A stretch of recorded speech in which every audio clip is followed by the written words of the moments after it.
Elly De La Cruz is taking that next step right before our very eyes.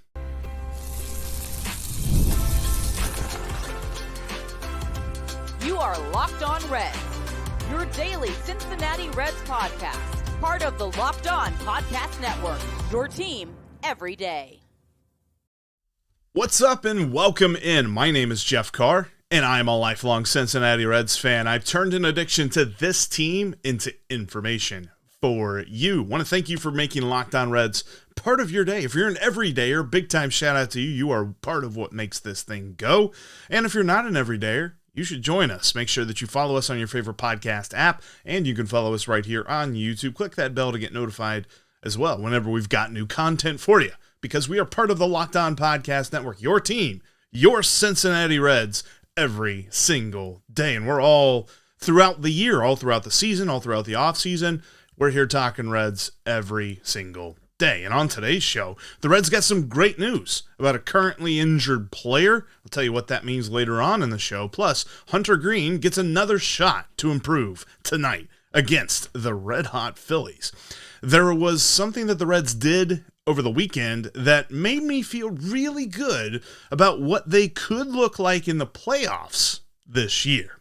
But we have to start with Elly De La Cruz, as he took a huge step forward this weekend. Before we get to all of that, I wanted to let you know today's podcast is brought to you by eBay Motors. From brakes to exhaust kits and beyond, eBay Motors has over 122 million parts to keep your ride or die alive. With all the parts you need at the prices you want, it's easy to bring home that big win. Keep your ride or die alive at ebaymotors.com. Eligible items only, exclusions apply, eBay guaranteed fit, only available to U.S. customers.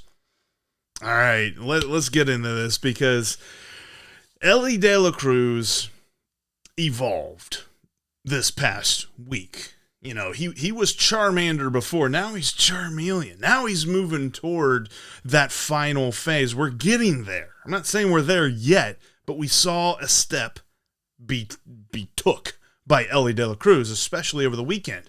Like this last week, really. I looked at the 3 games and they were impressive, but even the series sweep where the Reds got swept in Seattle, Elly still had a pretty solid performance. Looking at his last week, he had 7 walks to 5 strikeouts. Yeah, Elly De La Cruz had more walks than strikeouts through the week. That is a fantastic thing to see. The 4-walk game on Saturday is not something I thought I would see from Elly De La Cruz. Look, I know that he has uber amounts of talent. His ceiling blew through the roof. His ceiling isn't the roof. His ceiling is the stratosphere. His ceiling is the galaxy. Elly De La Cruz could one day be the best player in this league. But I wasn't really sure if a 4-walk game was in his arsenal. The Angels did this thing so they got killed by Elly on Friday. So they came into Saturday and they said, don't throw him anything. Keep it all outside the zone, and we'll test him. Because he's going to get impatient. He's going to try to press. He's going to try and swing at something, and he's going to look foolish and get himself out. Well, he didn't. He went an entire game without making a dumb swing and losing an at-bat and costing the Reds an out. That was a fantastic performance. 4 walks. He only scored 1 time, and he even got an RBI. He got an RBI walk in that game. But it was interesting because scoring 1 time feels like the Angels got off easy. You walk Elly De La Cruz 4 times, you're expecting at least 2, maybe 3 runs, because he just always comes around to score. But the thing for me, and in fact, even looking at this past week, he has more hits than strikeouts. He had 6 hits last week, only 5 strikeouts. He's now brought his season numbers and slash lines in the first 22 games of the season. Don't go too crazy about them, but we are talking about Elly De La Cruz with an on-base percentage over 400. We're talking about Elly De La Cruz with Joey Votto on base percentage. That's pretty darn good, because that's the kind of Elly De La Cruz that could win the MVP. That's the guy who could be MVP, Elly De La Cruz. You get on base over 40% of the time and do what he does, because what he does is a very interesting stat. It's not really a stat that people use, but it's something that I've been kind of tracking specifically for him, because he's got this ability. When he gets on base, he comes around to score. Right now, this season, he is coming around to score at a rate of 58% of the time. So when he gets on base, 58% of the time that he's on base, he comes around to score. And he's getting on base 41% of the time. There's a lot of numbers there that feel pretty good, because if he walks multiple times in a game, you are giving him, and to be quite honest with you, this is going to go down this year as a surefire way to lose when you're playing the Cincinnati Reds. If you walk Elly De La Cruz, you're going to lose. I don't know how you pitch him. He's hitting the ball. He is hotter than the surface of the sun whenever there are actually pitches for him to swing at. And still somehow he has learned to lay off the pitches he can't hit. This is where, and everybody wanted to do this thing early on in the season, right? The first handful of games whenever he wasn't hitting, and everybody was just like, see, he's just another Aquino. No, he's not. Aristides Aquino never learned to lay off of a bad pitch. There was never a pitch plateward that he didn't like. Elly De La Cruz knows how to look for his pitch.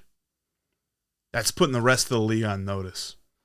Absolutely fantastic. And the other thing numbers-wise, when you're talking about Elly De La Cruz, we talk about this sometimes, isolated power. It's the idea, it's basically in the form of batting average, but you take away singles.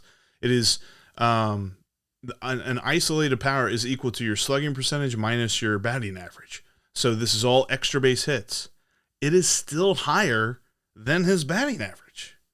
His isolated power is 333. Even though his batting average is over 300, he still has a higher isolated power. That is insane. And again, early, small sample size, all that stuff. But he maintains this. This is something he's had, even when he was struggling, he still had a very high isolated power because he hits so many extra base hits. He takes so many extra bases on plays where you're just like, well, for most people, that's a single. That's a double for Elly because he's just that good. And we're seeing it. I mean, we see the games where he can take over, right? The games where he makes these plays and you're just like, man, that's really impressive. Well, in between those game-changing and just absolute takeover domination style performances that he has every so often, he is now adding in just flat-out good performances. Because last year, especially in the second half, it felt like once every 4 or 5 games, maybe once every 7 or 8 games, I'm being a little bit generous there, once every 7 or 8 games, he'd just go off and he'd have a really, really good day in some way. But in between that, he had a lot of days where he struggled. So far this season, in between games that he takes over, he's just having really good games where he's not factoring into the whole idea of, well, is Jim Day or is Annie Sabo going to talk to Elly De La Cruz after the game? Somebody else shined brighter, but his light isn't going out. He just maintains being good. And that is a dangerous thing. I talked about before the season as a bold prediction that Elly could be a 6+ WAR player. This is how he does it. And I love watching this evolution for him. He's taking the next step.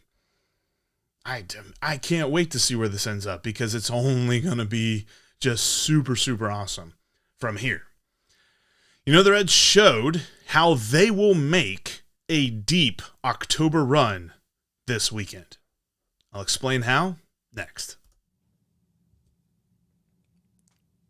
Passion, drive, and patience. What brings home the winning trophy is also what keeps your ride or die alive. eBay Motors has everything you need to maintain your vehicle and level it up to peak performance. From superchargers to roof racks to exhaust kits, LED headlights, and more.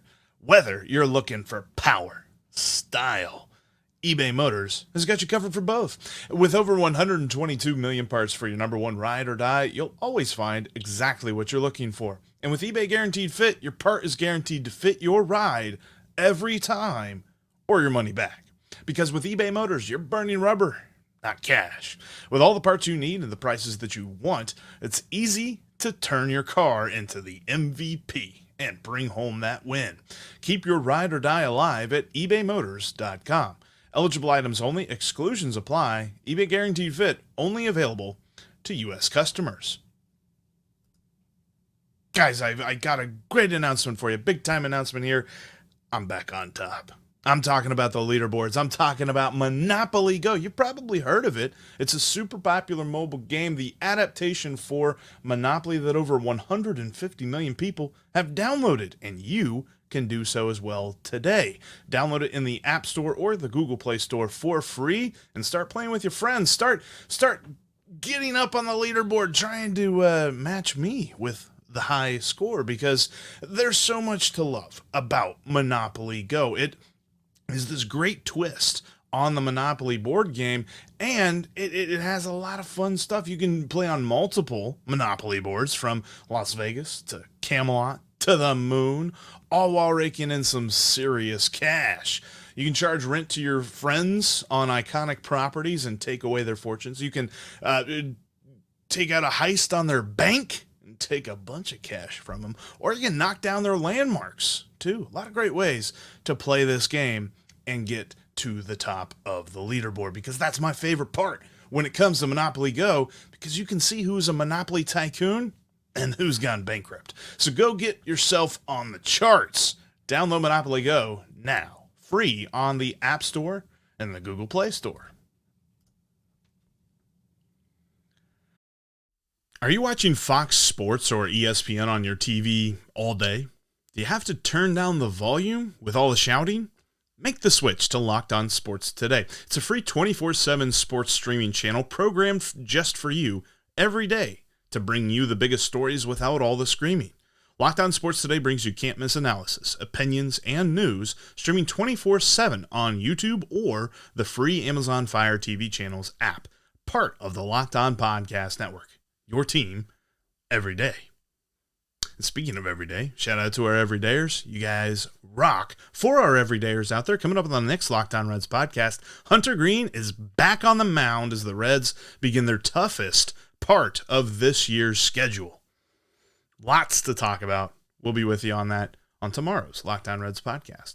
But I want to go back to this weekend, because the Reds did something that proved to me they have the ability to make an October run. Yeah, Jeff, it's early. It's April. Why are you talking about October and April? Because that's where this team's aspirations lie. And that is how good the bullpen was this weekend. The Reds' bullpen was October good this weekend against the Angels. Yeah, you say, well, it's the Angels. They don't have any aspirations. Yeah, but this bullpen really kind of has had some up and down inconsistent performances so far this season. I mean, you can name a couple of guys that are doing really good, and you can name a couple of guys that are doing really bad. And so you're like, boy, where's this unit going to lie? Like, they spent so much money, they spent so much effort revamping this group during the offseason. What gives? Well, I'll tell you what gives. They showed up this past weekend, because Alexis Diaz, I got to start with him, because everything starts with Alexis Diaz in the bullpen. He was on point. He was phenomenal. He got his 50th save on Saturday, and then he got his 51st save career on Sunday. Now, the funny part, the 50th save, if you haven't seen the story, Saturday night, he gets the save. The final out is Will Benson catching it in right field. Will Benson doesn't know that it's his 50th career save, so Will Benson does what every player does, caught the third out, throw it up into the stands. Well, then when Will Benson's running in to shake hands with everybody, Alexis Diaz goes, hey, where's the ball, man? This is my 50th save. I'd kind of like to have that ball. I'm sure they probably figured out the fan that got it, and maybe there's a trade happening or something like that. But that was great to see. But his pitching was on point, especially on Sunday. There's a way to tell whenever Alexis Diaz is just going to mow down a lineup, and it's that first hitter.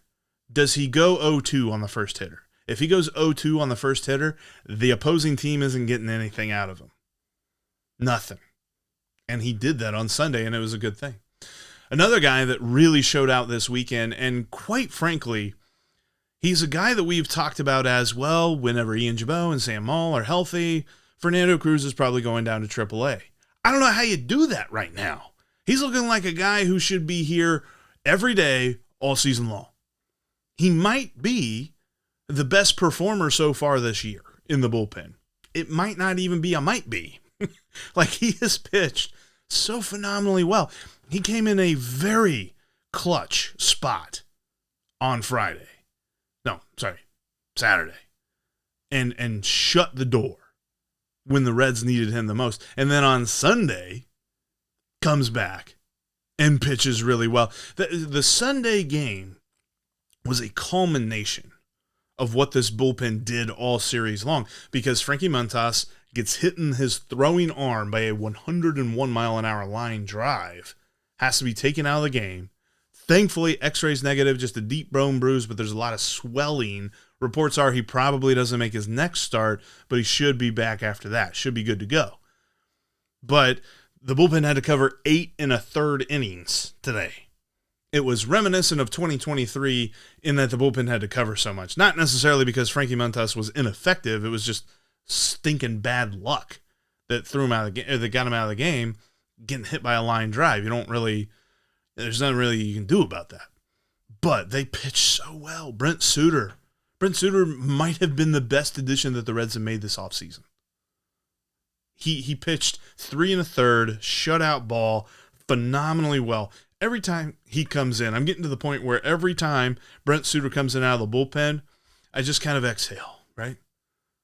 Just kind of relax. You're like, all right, Reds got this with Brent Suter on the mound. But Fernando Cruz was a part of the crew that came out and held it down on Sunday, and he just looks so good. He is doing this thing where, the fastball is located really well, and he's got a slider that he can kind of pull the string on a little bit and throw some guys off. He doesn't throw it very often because it's fastball splitter, and he tries to tunnel the fastball with the splitter so that the hitter just really doesn't know if it's going to be the fastball or not. And he's gotten a couple of strikeout lookings on the fastball whenever guys are expecting it to fall off the table and hit the dirt, the way that the splitter does. But he had a pitch, and I'm blanking on who the pitcher or on who the guy was, but it was the third out of the inning for Cruz where he dotted the splitter on the low and away corner of the strike zone. Guy swung over top of it, wasn't even close, but if he left his bat on his shoulder, it was still a strike because it was a perfect pitch. Fernando Cruz is just on fire to begin this season. I hope it continues because I love his story and how much work he had to put in just to get to the major league level. And he's looking really good to start this season. Nick Martinez being moved to this bullpen is the best thing that can happen for this pitching staff. And he's shown some really good stuff so far. The way that he is able to come out of the bullpen and pitch 3, 4, 5 innings if you need him to is just such a weapon, because with the way that the Reds starting staff has such a high ceiling but also such a low floor because they're so young and still trying to figure it out, he's the kind of guy you want to have that you can just be like, hey, we can bring him out here and we can bridge the gap and not kill our bullpen for 6, 7, 8 innings in a game. He wasn't pitching on Sunday, which was unfortunate because they really could have used him, but the way that he pitched on Saturday was absolutely phenomenal. And he's got this great knack for forcing ground balls and weak contact. This is why I wanted the Reds to get him in the offseason, and I'm so happy that they got him. Plus, you had Emilio Pagan looking good. He pitched multiple innings. Buck Farmer, he pitched multiple innings on Sunday. Buck Farmer had a bounce-back performance on Friday night. Lucas Sims, big bounce-back performance as well. Like, this bullpen is rounding into a form that I look at, and because in October, in the playoffs, starting pitching is very important. But you've got to have that bullpen with multiple guys that you can exhale, right? The Brent Suter feeling. You got to have multiple guys like that. And the Reds are really getting to that point where they've got multiple guys that you feel good about coming out of the bullpen. and if David Bell calls them at the right time, he doesn't wait too long, I really feel like this bullpen can be a huge reason why this team doesn't just make the playoffs, but advances. We'll talk about how fun that's going to be. The bullpen's going to have a huge, huge hand in it. You know, the Reds got some outstanding news about a key player who's on the IL. And Hunter Greene, I got a stat for you. You're not going to like it. That's coming up next.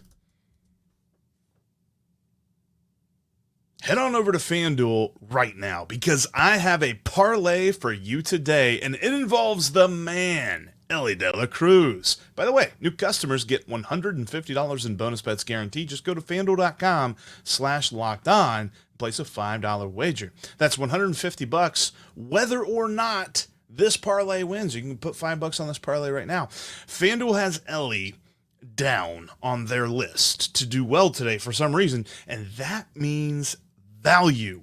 Right now, a parlay of Elly hitting a double, scoring a run, and getting one or more RBI has a payout of plus 1275. That means you place a $10 bet on that, it becomes $127.50. And he can do this all in one at bat. Think about it. Somebody's on base, he hits a double, scores them in, and then he comes around to score. One at bat, two at bats, easy. Go do it today. FanDuel.com/lockedon and make your first bet an automatic win. FanDuel is America's #1 sportsbook. You can catch every pitch of the Reds' hometown broadcast with SiriusXM. Just download the SXM app and search the word Reds. Also, make sure you bookmark si.com/MLB/Reds for written content about your Cincinnati Reds. On Friday, David Bell gave us some good news because he said TJ Friedl is 10 days to 2 weeks away from beginning a rehab assignment. Now, remember, whenever he broke his wrist, I said then, we're probably looking at mid-June.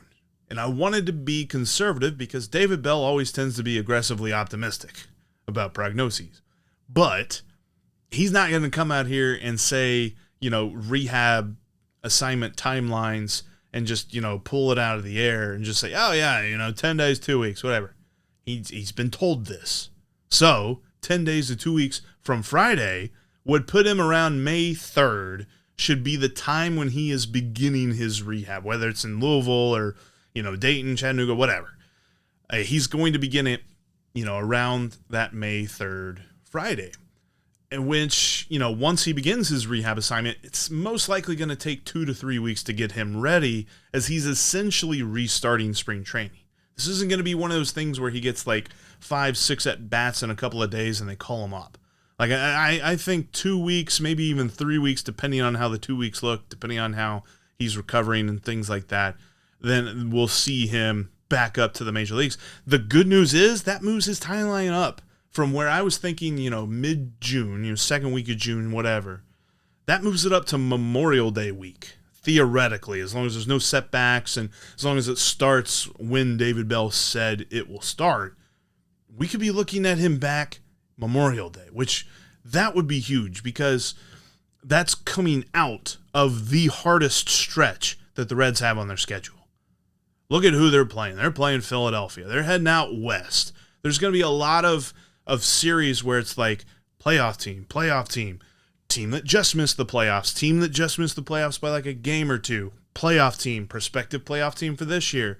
They play the Rangers this coming weekend. They play the defending World Series champions.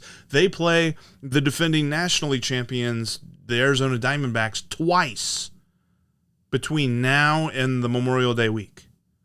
They play the Dodgers twice between now and Memorial Day.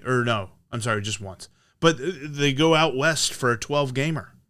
Long road trip in there. So this is going to be the point of the schedule where we're just like, just make it out of this at 500. And now, if you make it out of this, you get TJ Friedl back. And that will be huge. If you're 500, or maybe a little bit over 500, and TJ Friedl's coming back, and then at the end of June, early July, you're getting Noelvi Marte back, and then hopefully in August, you're getting McLean back. This team's winning the division. It is. I don't see how that doesn't happen. All right, one thing before we get out of here. Hunter Greene pitching tonight against the Philadelphia Phillies. You got Ranger Suarez, a left-handed pitcher for the Phillies on the other side, which means we'll have a fun lineup, I'm sure, from David Bell. Hopefully he keeps Elly in the second spot. I loved his lineup yesterday. And I would love to see Will Benson, kind of figure it back out. He's in a bit of a slump right now, but I still loved him hitting leadoff. Elly De La Cruz batting second, Spencer Steer batting third. That should be the lineup. The top of at least Elly and Steer, 2, 3, that should not change until TJ Friedl, Noelvi Marte, and Matt McClain are all back. I don't think that should change at all. But Hunter Greene on the mound, we did this thing last week where, we reacted and we were like, oh man, that start, like it wasn't what we were hoping for. 100 pitches, didn't even go 5 innings. All this other, Seattle just felt like they were all over him. Really needed more from Hunter Greene. We compared him to Johnny Cueto and where they were both at in their age 24 seasons, very similar positions. You know what's different though? I was looking at this because we've talked about this too. Hunter Greene has 458 and 1/3 innings pitched, period. Major league and minor leagues up to this point right now. Johnny Cueto, going into his 24, not even into his age 24 season, we've compared him with Hunter Greene. He had 694 professional innings before he turned 24. 240, a little bit less, 236. Bad math. More innings than Hunter Greene. Over an entire, more than an entire season more of experience than Hunter Greene had. Consider that. Whenever you're just piling on this whole idea that, well, Hunter Greene's not a Cy Young candidate right now, so we should cut bait. Put him in a bullpen. We know who he is. No, you don't. I don't know who he is. Hunter Greene is still finding out who he is at the major league level. He's got time. Plenty of time. And he's facing a pretty dangerous Phillies lineup. Now, they played a couple of bad teams last week, but last week the Phillies played the Rockies and the White Sox, and they scored 38 runs in 6 games last week. Hit 10 homers. Hopefully that just means that they're tired, or maybe they spent all their run scoring and maybe the Reds can kind of shut them down a little bit. I'm not going to bet on that. Definitely not taking any unders this series. But I look at this and I say this is a big test for Hunter Greene, because not only do we want to see him take the step forward and become the ace, become the Cy Young candidate that we all know he can be, that he has the talent to be, he's just got to put it all together. But this is the kind of game where we need him right now. What can he give? Gave 4 innings against the Mariners. Wasn't good enough. I get it. He had 8 strikeouts, and there were a couple of big moments where he was able to get a strikeout and get out of the inning. 4 innings was not enough. We needed to see him go 5, 6. I'd like to see him go 5 innings against the Phillies. I don't know what that looks like. I'm not saying he's got to pitch 5 shutout innings. I'm not saying he's got to strike out 15 people. I just want to see 5 good innings, and the Reds are in a good spot to win when he comes out of the ball game. Part of that is going to be how the lineup hits Ranger Suarez, who has pitched really well so far this season. But Hunter Greene is a key part of this team moving forward, and he's got to start showing it. Just remember, though, when you're piling on, if he doesn't do well, he's barely had any time at all, minors and majors, to pitch. He's still very early on in his development. And he's shown signs. He's shown signs that he can take that step forward. He's just not put it all together yet. That's where we're going to wrap up today's Locked On Reds podcast. Thanks as always for making Locked On Reds your first listen every single day. Every day's coming up on the next Locked On Reds podcast. Hunter Greene, how's he do? We're going to break it down, and we're going to look at this crazy tough part of the schedule that the Reds are entering into. But until then, you can trust that we will be Locked On Reds every single day.